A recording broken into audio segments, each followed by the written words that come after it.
Hola a todos y todas. Les doy la bienvenida al módulo número 5 de nuestra capacitación Técnicas y Protocolos en Relaciones Públicas. La agenda de este módulo es la siguiente. En primer lugar, vamos a hablar en torno a este concepto, comportamiento organizacional. Posteriormente, nos vamos a centrar en la figura de liderazgo para finalizar con el rol del anfitrión o anfitriona y su desempeño en el ceremonial y protocolo. ¿Qué es el comportamiento organizacional? ¿Qué creen que es? Quiero que respondan de forma individual esta pregunta.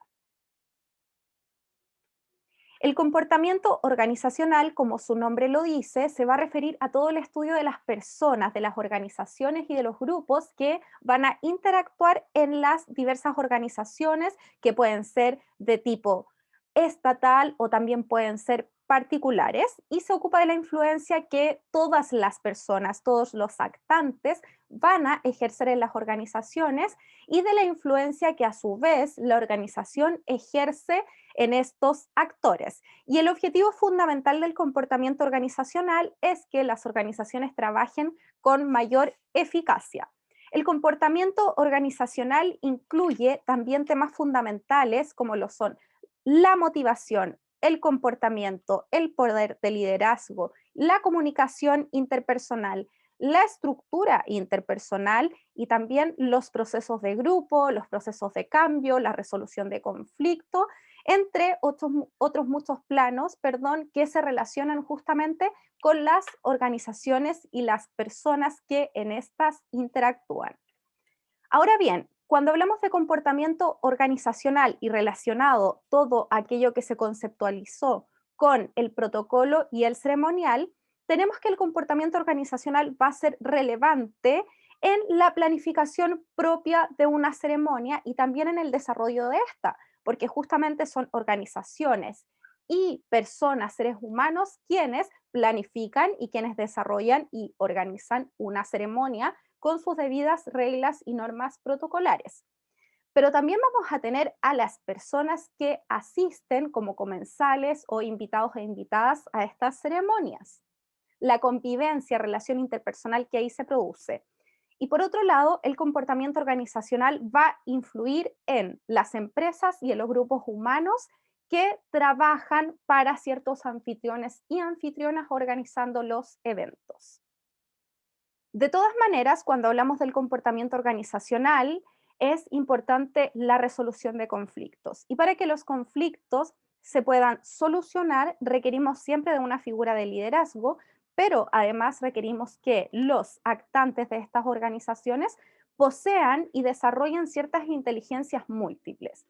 Cuando hablamos de inteligencias múltiples, estamos haciendo mención a las que aquí aparecen: cognitiva, social, cultural, ecológica y emocional.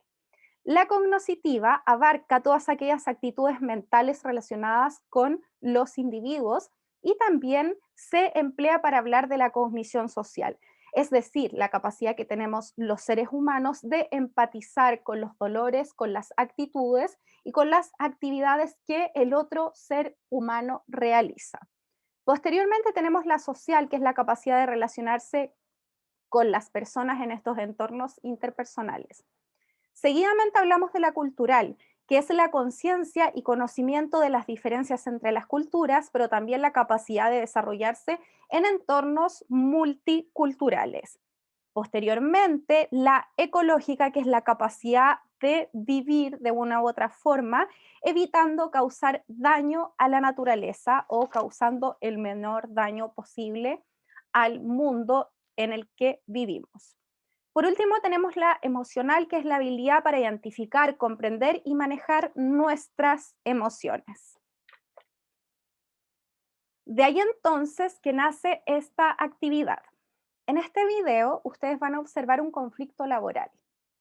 Quiero que respondan a las siguientes interrogantes. ¿Qué inteligencia o inteligencias es necesario desarrollar en ese contexto por esos actantes? Y también que respondan a la pregunta: ¿quién es la figura de liderazgo en ese contexto laboral?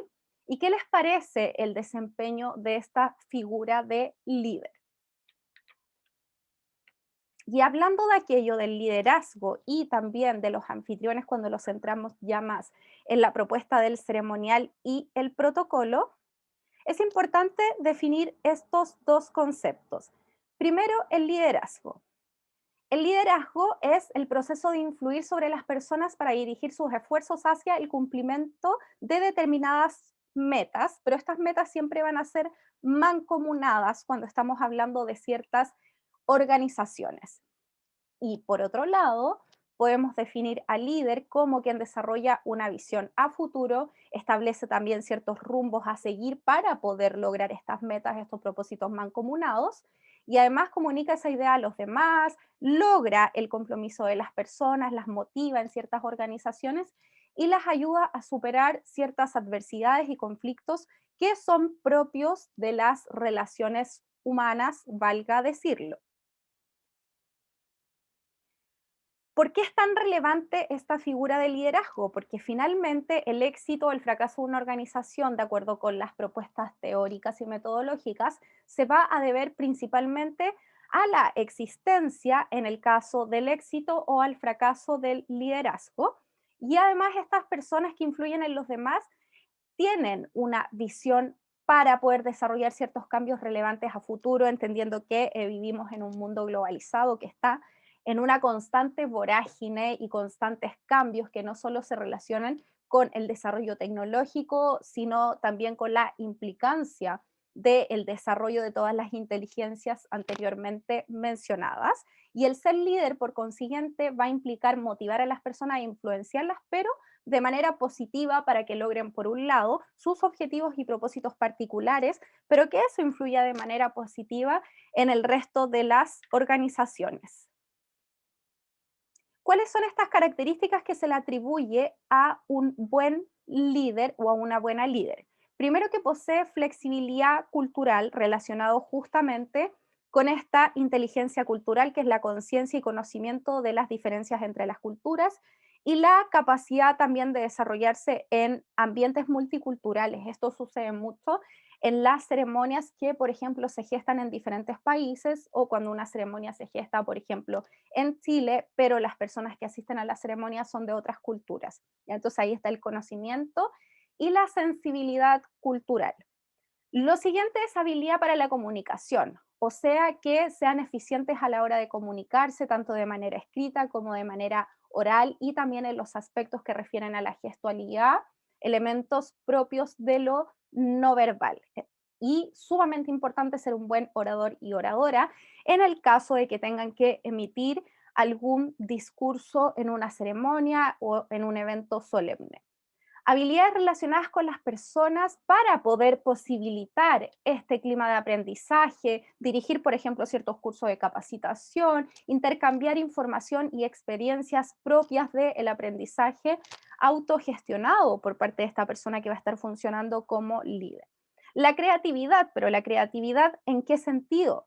En el sentido de perfeccionar esta habilidad para poder solucionar problemas, innovar también para crear ventajas competitivas. Sobre todo hay que entender que esta figura de liderazgo nace mucho desde la perspectiva empresarial, pero podemos extrapolarlo a la planificación y realización, es decir, desarrollo de eventos y por supuesto de implicación y gestión del protocolo, o sea, de las normas y reglas que se establecen en un acto.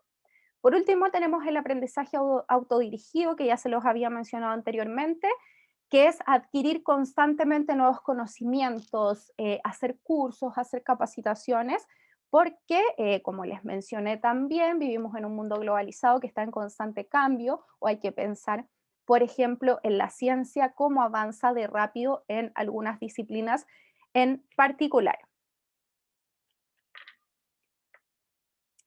Ahora bien, existen dos tipos de liderazgo.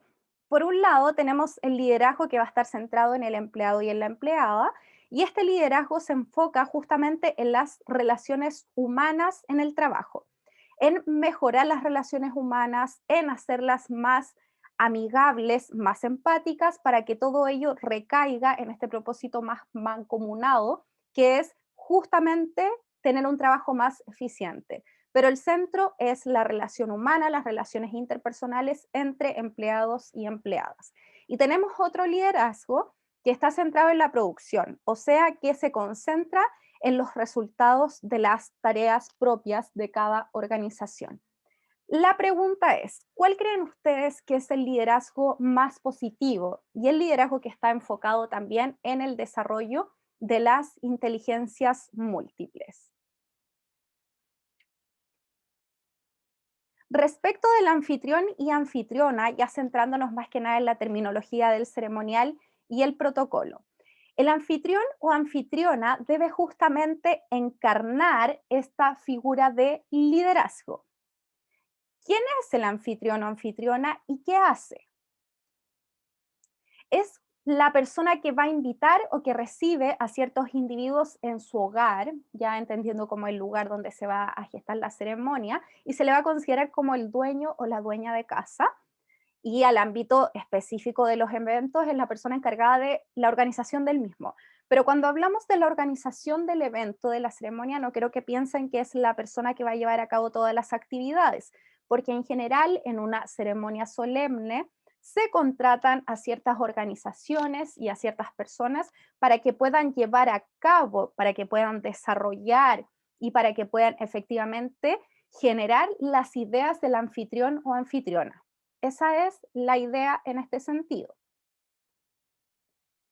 ¿Recuerdan cuando hablábamos del orden de precedencia en los módulos anteriores? Bueno, esta es la misma idea, ¿no? Que siempre junto al invitado o invitada de honor que se ubicaba en qué lugar. Tienen que recordar aquello. Siempre el invitado o invitada de honor se va a sentar hacia la derecha del anfitrión o anfitriona. Es decir, la persona que es invitado o invitada de honor tiene el número 2. Y el anfitrión o anfitriona va a ser la figura clave en el protocolo porque recuerden que está, por ejemplo, en la orden de precedencia en una mesa en el centro y adquiere entonces el número 1. En este sentido, también quien funciona como anfitrión va a enviar las invitaciones, pero recuerden que no lo hace de forma concreta, ¿no? Sino que el anfitrión o anfitriona es quien genera la lista de invitados e invitadas y se lo entrega a una persona externa de una organización que planifica la ceremonia para que las envíe en concreto. Y también ocupa un lugar específico en los actos que organiza. Ustedes ya lo saben y lo mencioné. Preside, por lo tanto, está en el centro de la mesa y se establece entonces en el número 1. Y acá está nuevamente esta imagen de la orden de precedencia. Los actos van a ser presididos por la autoridad que los organiza, o sea, el anfitrión o anfitriona. Y acá es importante mencionar esta palabra, serán presididos. Cuando estamos hablando de presidido, estamos diciendo que es la persona que preside, o sea, que posee el lugar más importante en la ceremonia o en el evento solemne. Y en caso de que esta autoridad, es decir, el anfitrión o anfitriona, no tenga la precedencia o desee ceder la precedencia, va a ocupar el número 2. Lo vuelvo a explicar. Pensemos que un anfitrión o anfitriona X desea ceder su puesto que preside, que sería el número 1. Entonces, inmediatamente va a quedar en el puesto número 2, que es el puesto hacia la derecha. Y por definición, esta sesión es un hecho voluntario. Es solo si el anfitrión o anfitriona así lo desea, porque nadie puede obligarle a ceder su puesto de presidencia, que es el puesto del centro, en el número 1. ¿Cuáles son las funciones de un buen anfitrión y anfitriona? Saber recibir y despedir a sus invitados e invitadas, saber controlar todo tipo de situaciones conflictivas. Por eso justamente encarna este rol de liderazgo que tiene que ser lo suficientemente empático y poseer o desarrollar de una u otra forma, de manera paulatina, estas inteligencias para poder controlar todo tipo de situaciones complejas, por incómodas que sean.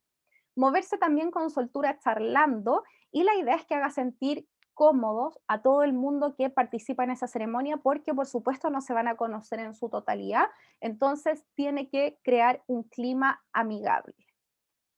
También elegir el menú adecuado al tipo de evento, al horario en que se realiza el evento, a la época del año también y al gusto de la mayoría de los invitados e invitadas. Por ejemplo, en la actualidad hay que tener mucho en consideración a las personas que son vegetarianas, a las personas que son veganas. ¿Por qué?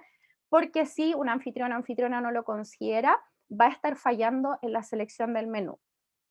También tener la casa o el lugar donde se va a celebrar el evento en buenas condiciones, sobre todo las dependencias donde se realiza el encuentro.